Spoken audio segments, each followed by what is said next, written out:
karakteristik tanaman obat ya, masuk ke karakteristik tanaman obat. Di sini ada 4 sifat, yaitu dingin, sejuk, hangat, kemudian panas. Maka di tengah-tengahnya nanti ada netral.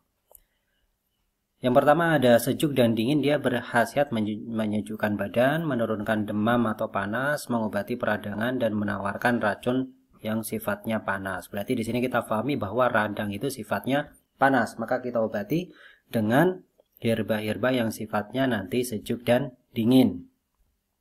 Kemudian hangat panas, ya, dia berkhasiat menambah kehangatan, mengatasi lemah letih lesu, dan juga menambah kekuatan atau sebagai tonifikasi. Makanya di sini orang yang mengalami lemah letih lesu dia cenderungnya adalah defisien, berarti sifatnya dingin, sehingga nanti herba yang digunakan adalah sifatnya cenderung hangat ke panas. Kemudian yang terakhir ketiga netral, karena sebagai penengah di antara panas dan dingin atau hangat dan sejuk, dia punya kecenderungan ke arah sejuk atau ke arah hangat. Jadi dia berada di tengah, bisa ke sejuk, bisa ke hangat.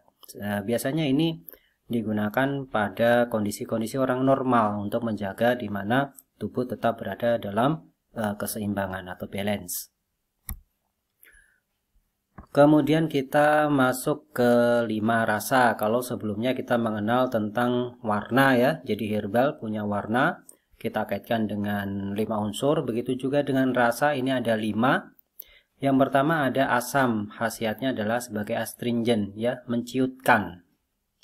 Kemudian mengurangi produksi lendir. Biasanya herba-herba astringent ini digunakan untuk kasus diare ya. Diare kan berarti dia terlalu banyak mengeluarkan, harusnya makanan diolah sedemikian rupa sehingga bisa terserap nutrisinya, tetapi karena cenderung melebar ya, gerak peristaltiknya cepat, maka biasanya dikasih astringent.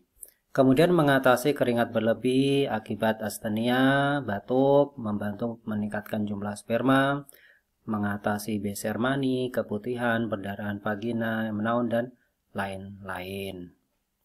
Nah, kemudian di sini ada pahit ya, dia mendinginkan, melancarkan BAB yang terhambat atau mengatasi sembelit, batuk yang disertai sesak nafas. Nah, ini kita pahami yang awal-awal ini ya. Jadi nanti cara memahami rasa-rasa ini adalah ketika menciutkan, berarti kita harus pahami bahwa kondisi-kondisi yang di sini ya, kita misalnya di sini ada sperma yang kurang, beser mani, keputihan, perdarahan vagina, ini sifatnya adalah lemah ya, kendor, tubuh itu mengendor, melemah. Kemudian kalau yang di sini ini adalah sifatnya sifat yang panas ya. Misalnya BAB-nya tidak lancar, konstipasi sifatnya panas, batuk ini sifatnya batuk yang sifatnya panas. Nah, semuanya nanti akan kita bisa lihat dari lidah. Sehingga kita tidak hanya menghafal suatu penyakit maka herbanya A, penyakit B herbanya B, bukan seperti itu. Karena bisa jadi batuk A dan batuk B sifatnya beda. Batuk A sifatnya dingin, batuk B sifatnya panas. Maka herbalnya beda meskipun sama-sama keluhannya batuk. Kemudian yang ketiga manis ya. Dia sifatnya tonifikasi, memelihara kekuatan tubuh, mengharmoniskan sifat herba, menghilangkan nyeri. Kemudian sebagian herba rasa manis berkhasiat sebagai detox karena mampu mendorong kotoran ya, membuang racun. Ini untuk yang manis, berarti tonifikasi. Maka sebenarnya manusia itu butuh yang namanya karbohidrat, itu butuh. Jadi tidak betul juga kemudian manusia itu berlepas diri dari yang namanya karbohidrat, itu nggak bisa juga. Bahkan rasa manis ini sebagai tonifikasi sifatnya adalah revitalisasi atau untuk regenerasi, dibutuhkan ya. Manis itu dibutuhkan untuk regenerasi. Kemudian pedas. Dia berkhasiat menyebarkan keringat dan memperlancar aliran qi dan juga darah ya. Herba ini digunakan antara lain untuk menghangatkan organ dalam tubuh. Biasanya kasus-kasus kelemahan organ karena adanya patogen angin paling sering ya.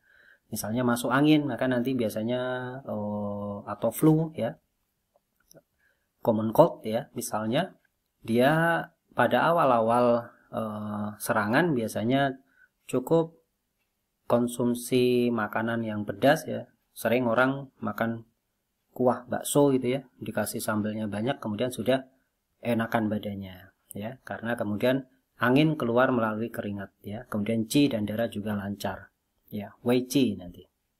Asin, dia melunakkan dan memecahkan massa atau gumpalan keras seperti benjolan getah, bening di leher, gondok, massa di belut dan lain-lain. Atau kadang lendir ya, biasanya orang zaman dahulu kalau misalnya ada lendir, dia kunyah sedikit garam ya, garam krosok sedikit. Kemudian dari selain 5 ini ada tambahan ya, sebenarnya hanya pertengahan aja ya, ada tawar atau hambar. Dia sifatnya cenderungnya diuretik ya, atau memperlancar buang air kecil. Biasanya digunakan untuk mengurangi pembengkakan, tapi yang dimaksud pembengkakan di sini bukan radang ya, tetapi cenderungnya adalah udem ya, penumpukan cairan. Biasanya karena kelemahan limpa yang paling sering, atau ada masalah dengan jantung ginjal. Kemudian sepat ya, sepat ini sebenarnya sama khasiatnya seperti rasa